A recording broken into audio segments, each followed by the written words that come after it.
Hey crew, it's Pitt, and I'm back with The Secrets of the Universe.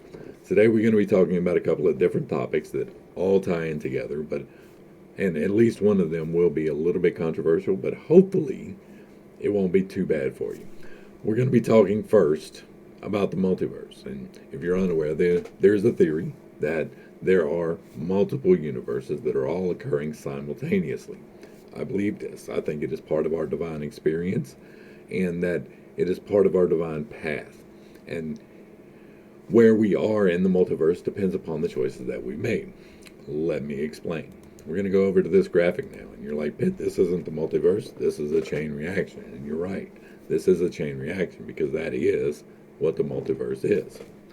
The current area that you are in right now, you have brought into existence by your decisions.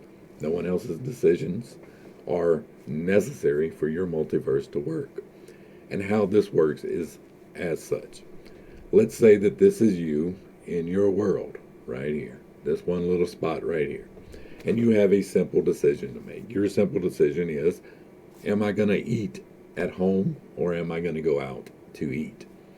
Well, let's say that you make the decision to go out to eat. That's going to change where the multiverse goes because there is also an alternative reality where you personally have made the decision to stay at home and eat.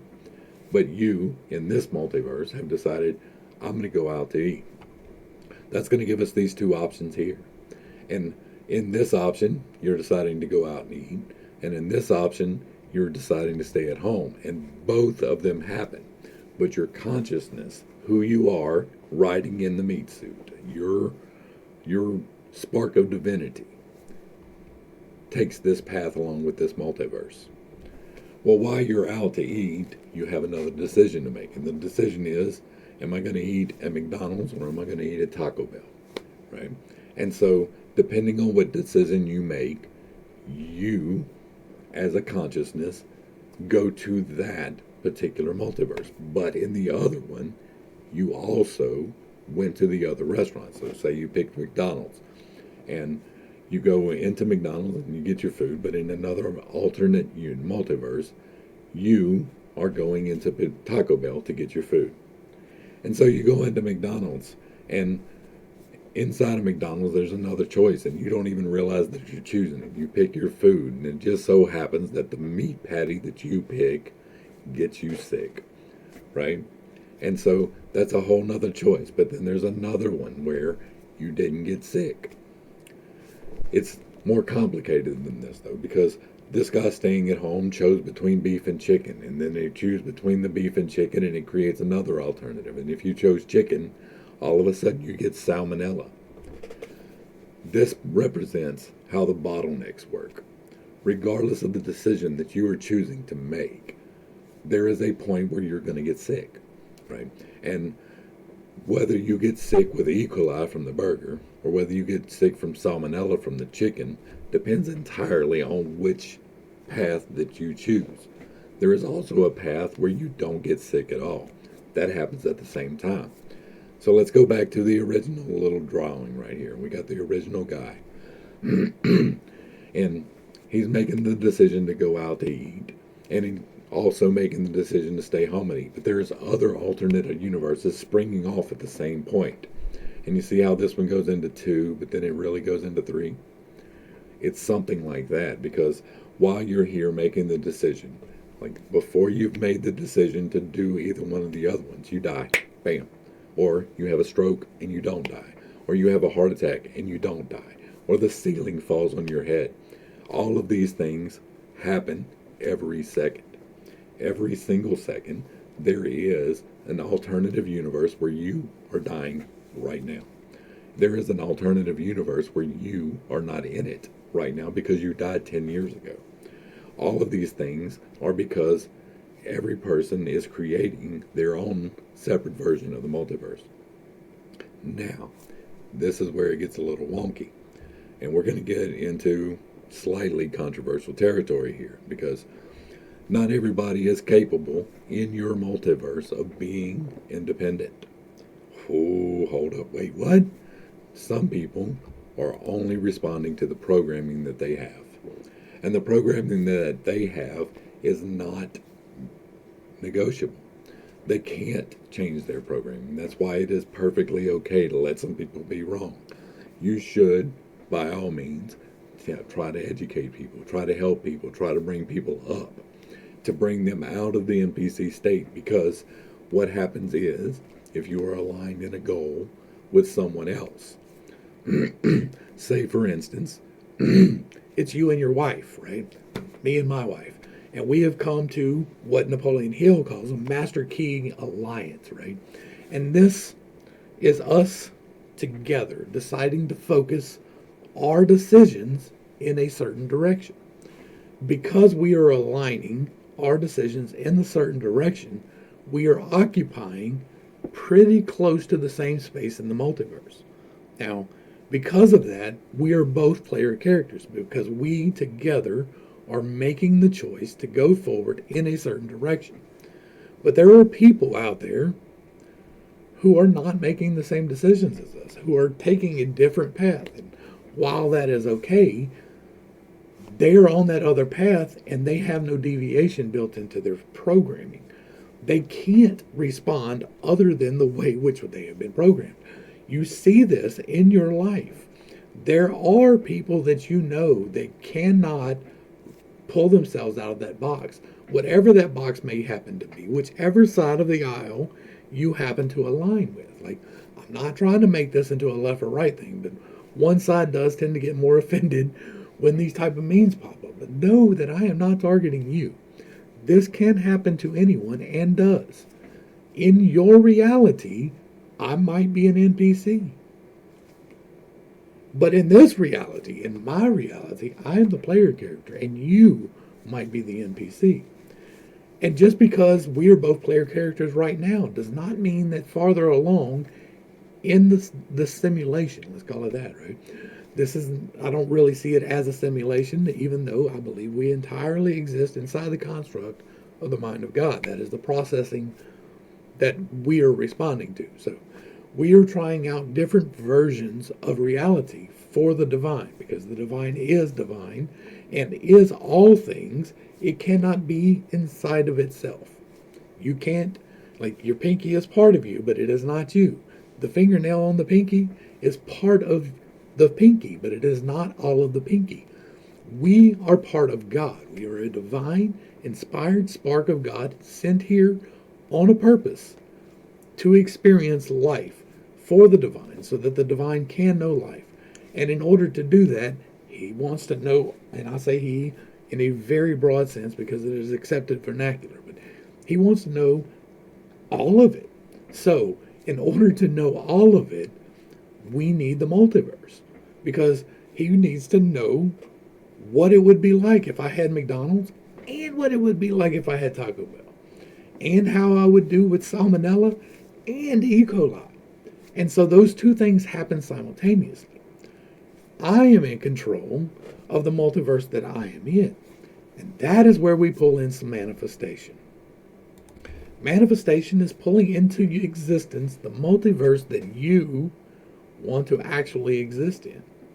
Now, it is prerequisite before you start doing this. And I don't say prerequisite lightly. It's not something that I am inclined to, right? It is a prerequisite that you have discipline over yourself before you can do this. You can try. You will mess it up if you do. If you try manifestation without the proper discipline, you will pull the wrong things into your life. And not because it's inevitable, although it is. There is a reality where the opposite happens for every manifestation. You are aligning towards the right one. And if you have the focus that is required, then you can make that into a reality. You can pull that into your reality. The Chronicles of Amber is a very good series to read. You want the first 5 books. I think his name's Corwin. But that's the cycle you want. You don't want his son Merlin later. You want the cycles of Corwin. And it is pulling, it shows in a practical way the way that he pulls things into life. And If you can visualize this. You are walking down a street, and on the street there are various things along the highway. You see cars, different shapes, different sizes, different colors. You see trees, different shapes, different sizes, different colors. Light posts, all the things that are inside of yards in a neighborhood. And as you're walking down the street, you can decide that one thing in that entire decoration you can change. And by concentrating on it and pulling it forward into your life, you can make the color change on a light bulb. Or you can make a different light fixture appear on someone's house. Or somebody's car changes from red to blue. That is pulling and manifesting, and this is a broad generalization because it is generally not that drastic, although it can be. What you need to pull out of it is that is you focusing on the one specific desired result out of all of the possibilities that there are, with a dedication and focus to just make it happen. In order to make it happen, you have to believe first that it can and that it will. Now, those are two separate things. They sound like the same thing, but there's a big difference in vocabulary for a reason. There's a reason why the English language is so complicated, because the intention of the word can make all of the difference. Now, it is entirely possible to know that God can change your life, that He can remove from you addiction, poverty, pain, all of these things. And there is another level of knowing that it will happen. It is hard. That is what Jesus was talking about when he called Peter out of the boat, right? And he's like, and Peter steps out and he stands and then he starts to sink. And he's like, you of little faith. It's because he doesn't think that it will happen. He knows that he can. He knows that it is a possibility, but he doesn't call it into existence. That is what manifestation is. Now, in order to get the discipline over your mind, you need to meditate. You need it. I know some people don't like that word, but that's unfortunate for you. Like, I'm not here to mollycoddle and to cut words for you so that you feel a little bit better about it. You need to meditate. Prayer is when you speak to God and you talk to God about your problems. Prayer is when you say, Lord, thank you for this. I need this. Thank you. Or like, whatever you happen to be praying about. I need this specific thing, or I want this specific thing, or whatever. Meditation is two things. One, it is waiting for God to talk to you. He will. He will answer you. It will be clear to you if you give it the time and the intentionality for it. But the second thing it is it's learning to discipline yourself. The point of meditation is to achieve the oneness, to be at one with all things. And that is definitely a possibility. I can affirm that because I have been there. And what you need to do is to completely gain discipline over your mind in a manner of emptying it, becoming an empty vessel.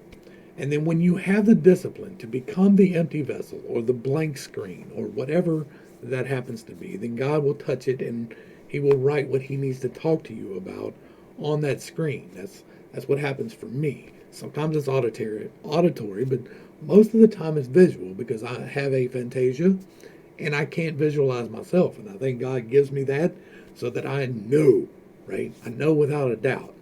And so, because I can know without a doubt, I am actively pulling forward what I'm looking for. I don't expect a dramatic change. Like, don't expect the dramatic change.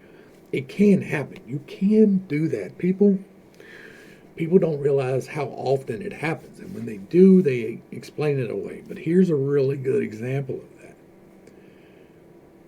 There was a woman who was in a car wreck. And the car flipped and landed on top of her child. And unassisted, she grabbed the car and flipped it over.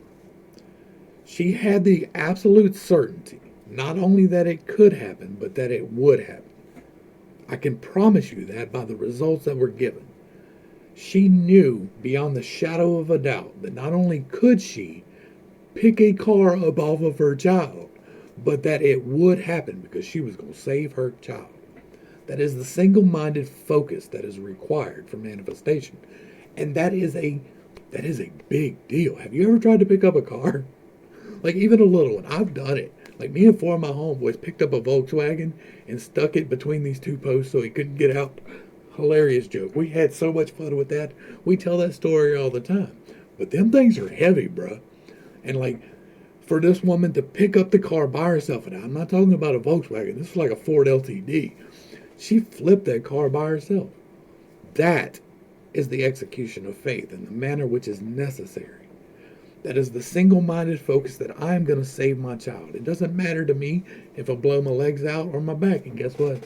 She didn't do it. She wasn't thinking about that. She just did what she needed to do. That is a real story. That really happened. Things like that happen all the time.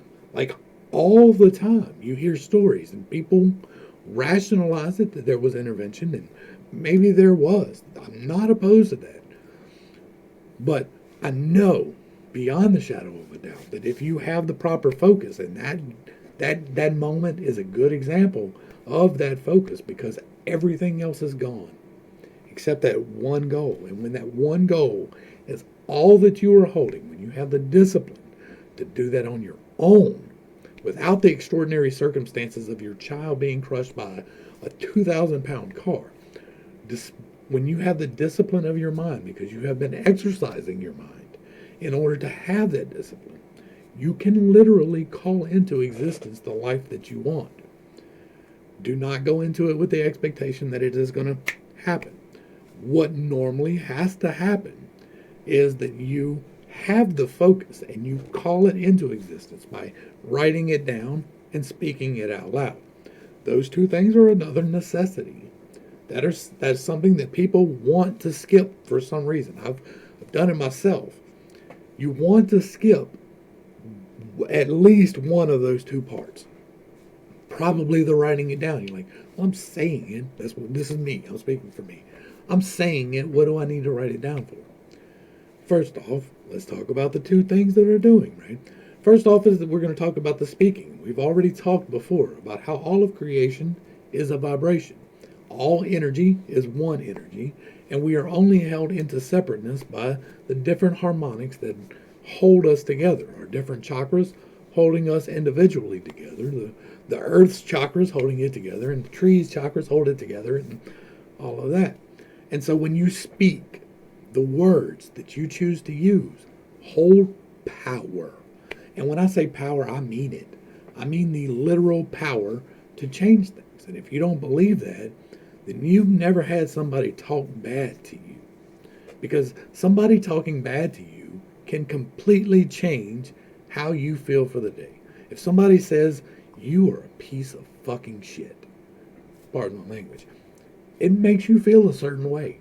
Them words hold power. And they don't hold power over your physical body. They didn't change anything about your physical body. It changes the harmonics in you to hear those words. But on the alternative, if somebody says, you are great, you are wonderful, and I love you, that changes a whole different harmonic. That aligns you in the way that you need to be aligned. That is the power of the voice. That is the power of the spoken word. And as powerful as that is, there's a reason we call it spelling. Because if you write down your intentions, it is setting to them a firmness that speaking them does not have. Speaking the harmonics changes the world around you, but writing down the permanence of the idea, of the goal, of the whatever, changes that too, in a fundamental level in the material plane, because you are creating it as a concept beyond the vibration, which is calling it. You're writing it down creates the concept from which it can be built. Write down your specific goals. Write down your idea, your best ideas on how to achieve those goals, and be diligent in doing so. Now, you might make the argument, and I'm going to argue against you, that just that is going to do it for you. Like, oh, well, if I do that, that's all of it. But no, there is a metaphysical aspect involved in that. And if you are intentional, 3 times, right? If you are intentional in what you are saying and what you are writing, and you put the right energy into it. Remember yesterday we talked about the prayer, right? If you put the energy into the saying or the writing, it manifests. That is where manifestation roots. It is discipline. First over your mind, then over your body. You don't get to go flying off the handle and doing things that really are not conducive to your best life, right? I mean, you can. You have the freedom of will. You can choose whichever one of these little worlds you want to exist in. You can choose that. You can be in the worst possible world ever if that's what you want. I don't. I want a life of abundance to the point of blessings. Like, not blessings for me, but blessings for others. I want to be able to not only pay my bills, but also be able to bless other people. Like, it's been a long time since I've been in that position, but that is what I am manifesting, because that is my goal. Like, I could give two shits about material things. I've got a house because my wife pushed me into it, and not in a mean way. My wife makes me a better person. I would have been perfectly happy living in a trailer. I would have been perfectly happy living in a camper. I would have been perfectly happy living in a tent in the woods. But my wife helps me to strive towards better. I want to be able to help other people pay their bills when they can. That is the life that I am manifesting. That is what my goal is. Like, with the game. Like, I'm building a game. I'm recruiting people, not actively. I'm not putting out a job search or anything like that. But the right people are going to come to me, and I'm going to be able to bless them on the backside of this game. Like, I can't pay you, but on the backside of this, when this goes live and we start selling, you get pieces of it, right? That is part of the manifestation process as well. Like, you have to plan all of it. You have to plan, okay, in the specific instance of the game, all right, this is the game. This is the idea for the game.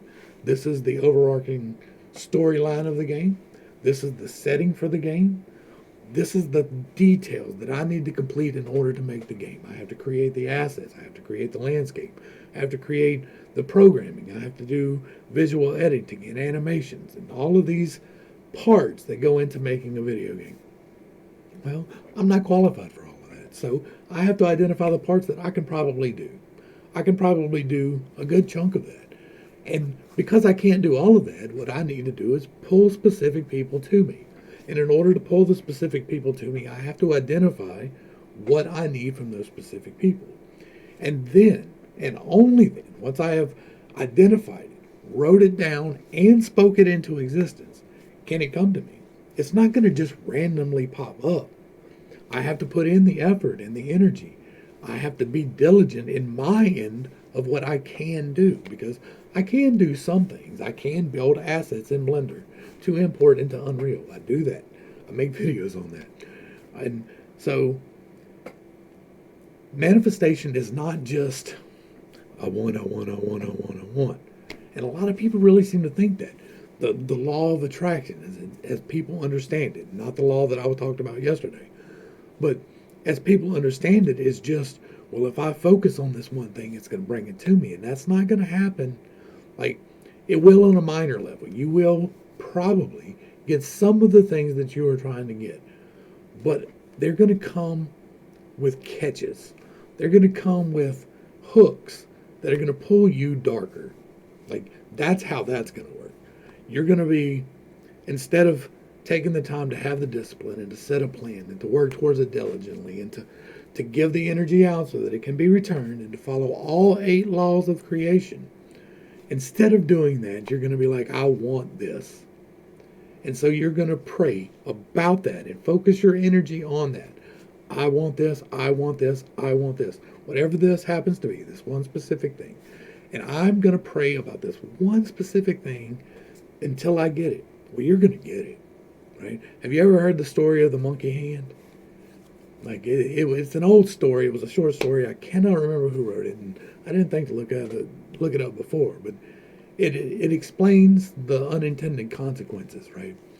The lady gets a monkey paw, and the monkey paw has the ability to grant a wish, right? And so she wishes for, well, first somebody wishes for money. I think she gets 3 wishes. I think. And the first wish is for money, and she gets the money. Like she gets what she wanted because her kid died. She gets paid insurance.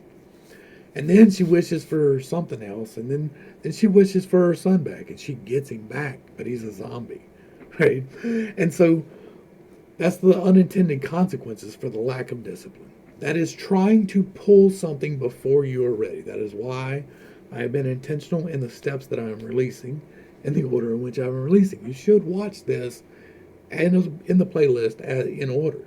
Like, I'm not going to tell you have to, but you really should, because I lay out the groundwork for this there. And the unintended consequences are real. They really are. And you may receive the blessing that you are looking for, right? You may be praying diligently for the thing that you want, but it may come with the unintended consequences, because if you do not have the discipline, then the other side is going to give you what you want, because God requires the discipline. God does. That is part of your experience. Your purpose is to walk up the hill, like with the spiral of choice. I've talked about that before too. You start out, you're on the middle plane, and you have a decision all the time. That we talked about the 2 decisions earlier, right? Well, you have a decision in everything you do to either go towards the creation source or towards the destruction source, the male or the female energy. And your choice is like walking up a spiral. Picture a screw. Then it's got the spiral that goes up, and there's a spiral that goes down. You start in the middle. And if you're not actively choosing to walk up the hill, because you are walking either way you are in movement. If you're not actively choosing to walk up, then you are passively choosing to walk down.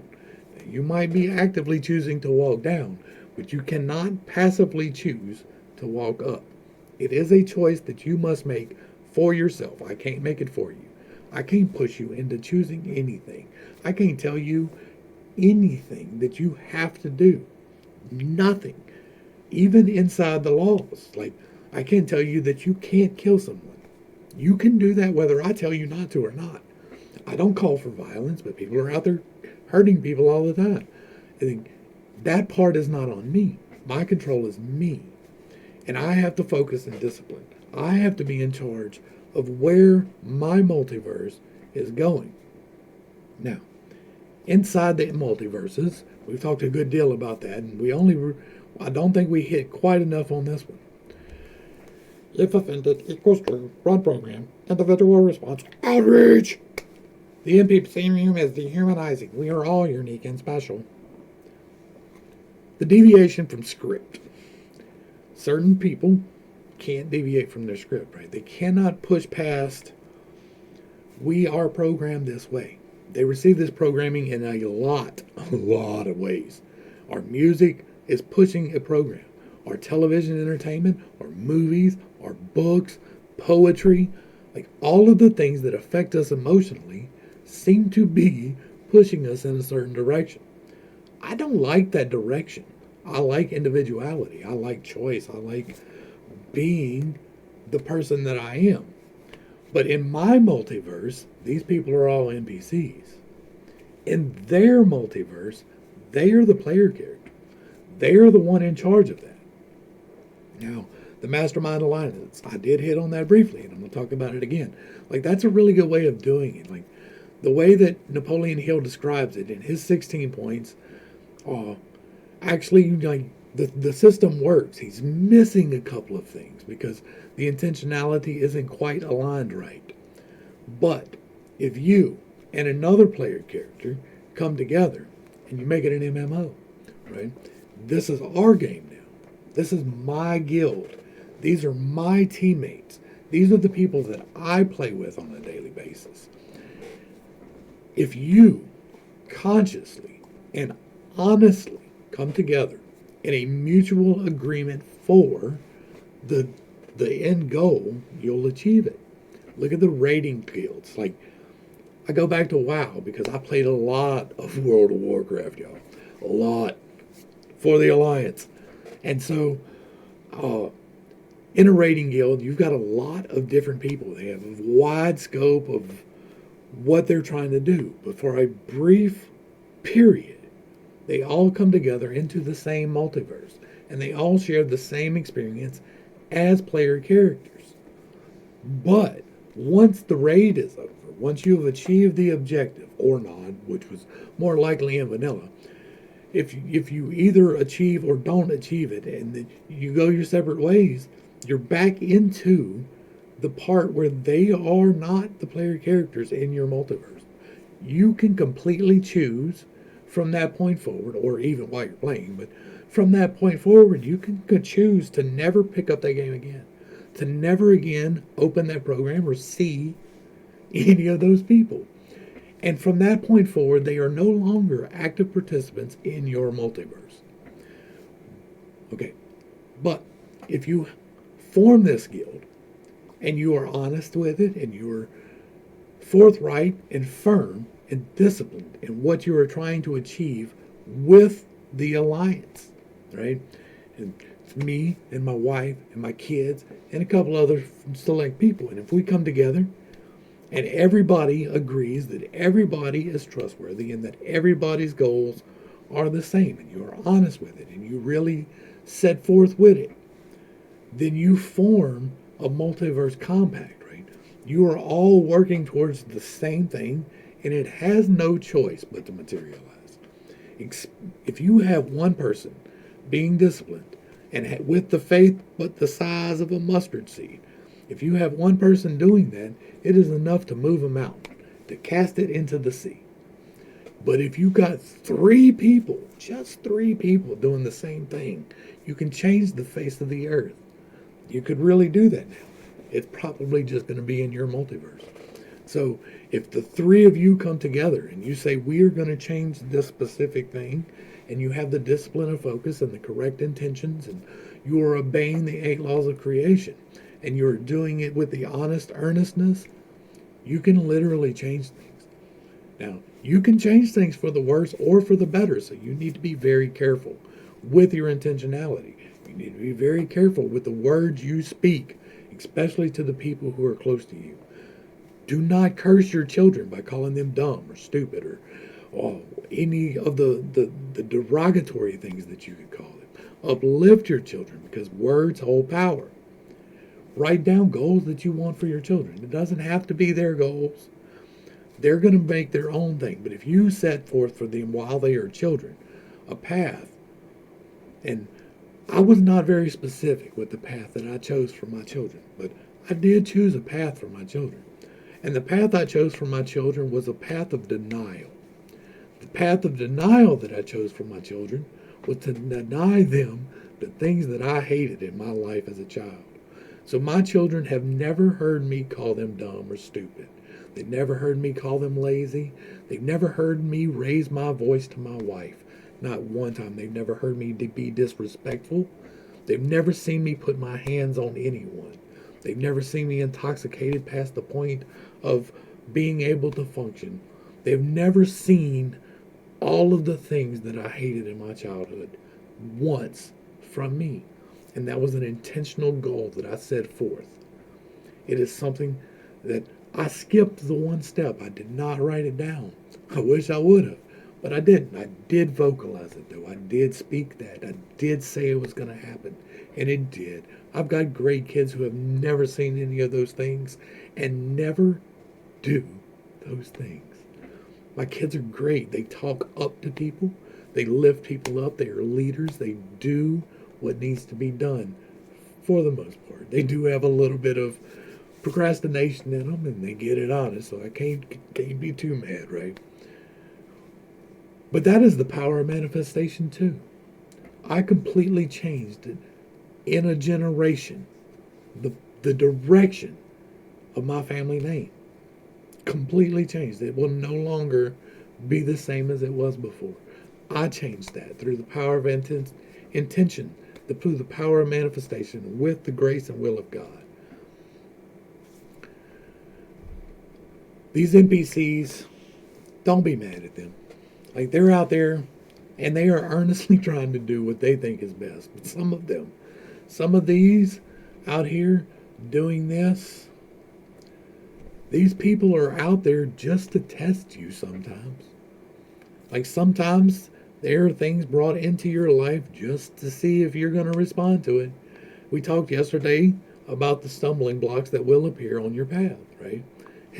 And the rescues that are possible and the stumbling blocks to bring you down. And you have to learn to start recognizing those. When you see somebody making a dumb comment on social media, just let it ride. I got one that I haven't responded to for a couple of weeks where something about them Tupac videos just bring out the racists. And it's always the same shade of racist popping out. And it's the one shade can't be racist. And it is an NPC. That is an NPC response. Because you haven't given that any thought. If you had given that any thought, you would not be saying that dumb shit. And so I have to learn that that is just an NPC response. And it is just there to get a response from me. Because when you go up to an NPC, they offer you a quest, right? If they're a responsive NPC, they offer you a quest, and you can either choose to accept or deny that quest. And if you accept that quest, you can either choose to complete it or to ignore it. And so you can either choose to respond or to not. Especially on social media, but even in real life, face to face. If somebody is popping off dumb shit and they're just saying things that are factually untrue, like, all right, bro. Like, you should always try to correct the truth. But some people will not receive it. And so it's like, all right, bro, and just walk away. Just let them ride. They're going to get upset. They're going to be like, but that's because they're NPCs. Like, not everybody is meant to be a part of your life. Not everybody that you want in your life is meant to be part of your life. Not everybody that you know or have known or will know is meant to stay in your life. Some people are season people. Some people are day people. Some people are life people. But some people are not. And some people that are in your family are not. Some people that are your close friends right now, in 5 years you won't speak to. Especially if you're trying to change your life for the better. Because chances are the people around you will not understand that. They cannot conceptualize the things that I'm talking to you about. They cannot conceptualize that it is entirely within their own power to change their own life. And this goes back to that same argument with the racism. People talk an awful lot. And the things that they talk an awful lot about don't really make sense sometimes. This one particular comment over on YouTube is, this guy says that making decisions based on melanin has worked really fine for the non-melanated part of the equation there. To a degree, he's correct. He's right. He's got basic facts. But he's limiting his scope of history to a very narrow portion of history. And I mean very narrow. For the first greater part of recorded history, white people didn't even record their history. And that part of history contains racist stuff. Attila the Hun invaded China because of racism. The Ottoman Empire ruled the deserts because of racism. And they were not nice to the other races. They enslaved them. They still do. But they did. That is the history of the world. Until this particular effort and freedom that we have now, there was no such thing as free men. There was, before 1776, every single person on the planet, with the exception of the 0.1% royalty, belonged to someone else. If you were not the king, then you belonged to the king. Even if you were an earl or a baron or a duke, you swore fealty to the one who owned you. You had a greater degree of freedom than the African slaves that were here. That is absolutely true. But some of them did. Have you looked at serfdom at all? Did you see what happened to the Irish people at all? How about the Scottish, the Welsh? Any bells? Okay. How about when the Roman Empire conquered everybody? Was that based on race? Like, was that because of melanin? When the Romans killed the Germans, was that melanated? When the Romans killed the British, was that melanated? Is that? No, that is just human hate. That's what that is. There is a history in this country for a short period of time of some very bad things, and I hate every single bit of it. I do. But to say that everything that we have now is entirely dependent on that is dumb, beyond the scope of dumbness. Because what we have now was actually only achievable on the backside of slavery. The Industrial Revolution, the cotton gin, the automobile, flight, telecommunications, all of that only came about whenever freedom was there. Whenever we released the multiverse of someone else's will and started with the multiverse of the individual's will. All men are created equal and endowed by their creator with certain inalienable rights. Right? That is the foundation that we have been building on for 250 years now. We did not start it right. You are absolutely correct. We did not start it right at all. We started it, we tried, we freed one group of people, white males, right? And then a little bit later, after great stress and strife, we realized that that scope needed to be enlarged.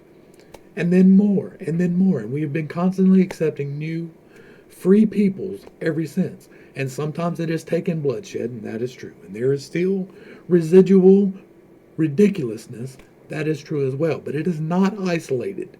You do not get that in your genes. You don't get born hating another person. That shit is taught to you. You are taught to hate somebody because of the color of their skin. And it does not matter what color your skin is. If you like, I was taught, I've been very honest and open about it. Like, when I grew up, it was a very racist household. Very much so.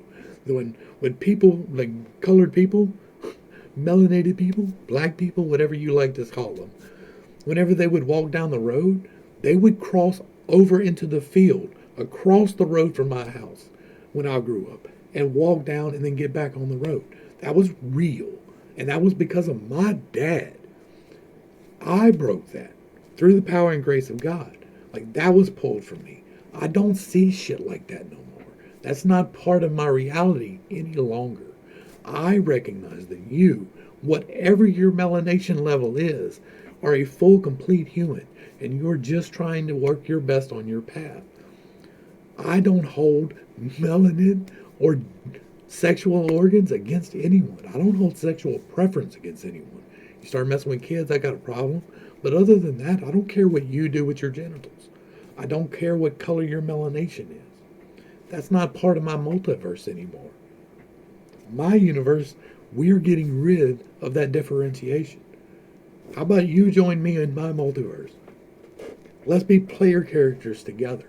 Let us, as a crew, come together and decide that that is no longer going to be an issue. Let us, as a crew, come together and say, we are going to go forward from here and not pay attention to the dumb shit anymore. We're going to go ahead and start wrapping this up because I'm definitely getting long-winded on this one, but there's a lot of stuff that still needs to be said here, and there's still, like, we're going to come back to these topics and things as we go along, but the basics, there is a multiverse. That is almost certain. Like, I can't be 100% certain because I've never been in the other ones, right? I've always been the player character in this one. But there are NPCs. There are people out there that it does not matter what data you show them, are not going to believe you. There are people out there, I'm one of them in some ways, because you cannot in any way convince me that we took appropriate measures over the last couple of years, because I have knowledge beyond it. I know better. So there is no data that you can show me that is going to change that for me. And so to you, with your data, I'm going to be the NPC. To you, these other people are NPCs sometimes. Now, sometimes they are player characters, and y'all are aligned, and they can be deviated from the script, but a lot of these people on social media are bots, y'all. And by bots, I don't mean some random computer program. I mean people that are just programmed that way. These people don't know what they're talking about when they fight you. They don't know what they're talking about. Like, provided that you are doing the things that I talk about here, right? The things like following the 8 laws of creation. That is a big deal. The 7 sins balancing. That's a big deal. These things need to happen in order for you to be making correct assessments of things. And if you personally are taking into account the other side, and you are honestly looking at their arguments, and you're not straw manning them, but instead you are strong manning them, if you are doing that and you are coming to your conclusions in good faith with good data, then you're making the right choice. But these people aren't doing that at all. Like, they're not doing the slightest part of that. They are parroting what they have been told. They are but NPCs. They have only been programmed. If offended equals true. Run program. Individual response. Outrage. And so, don't take it personally. Like, when people are just past the point of where you can reason with them, like, don't be mean. Don't talk mess to them. Like, be nice, be cordial, and disengage. Just and move away. Because it's up to you. And by engaging in the ridiculousness with the people who will not look at facts regardless of what they may be, by engaging with those people, you are only creating negative output. And what you put out, you will receive. Right? The law of returns, that is real. The square cube law, it is real. So if you are out here arguing, you will find more arguments, and you will not always be right in them. But if you're disengaging and doing your own research and manifesting inside of your own multiverse, you don't have to worry about these NPCs. They don't have an effect on you. Like, the things that are coming into my life are because of my decisions, not because of someone else's. Now, in a minor way, they are because of the current situation. Like, you can't overlook gas prices. You can't overlook food prices. But you know what? I'm blessed. Like, I got food. Like, we got money coming in. We got a house. We got heat. We got air. We got water. We got all the blessings of life. Like, we're taken care of completely. I'm fine. So as bad as it is out there, because a large part of that is due to discipline and making the correct choices, because you can't run out to the bar every weekend and blow $300 and then expect to have that $300 for the things that it was originally intended for, right? If you're taking your rent money and you're blowing it on blow, then you don't have it to spend on rent. You're making bad choices. That's not the universe, that's you. All right, let's go ahead and wrap this up. I hope I have brought a little bit of enlightenment and maybe some comedic relief to a complicated set of subjects. This is not just one, but 3. But they all tie together. It is very important. This is one of the levels of responsibility. This is an understanding of a greater power, and this is the beginning. Like, we're about to get into some energy pulling and actual manipulation of things. And so this is more groundwork. To the crew, thanks for hanging out. I appreciate every single minute that you are here with me, and I am praying for you every single day. I am. Till next time, this has been Pitt. Peace. I love you.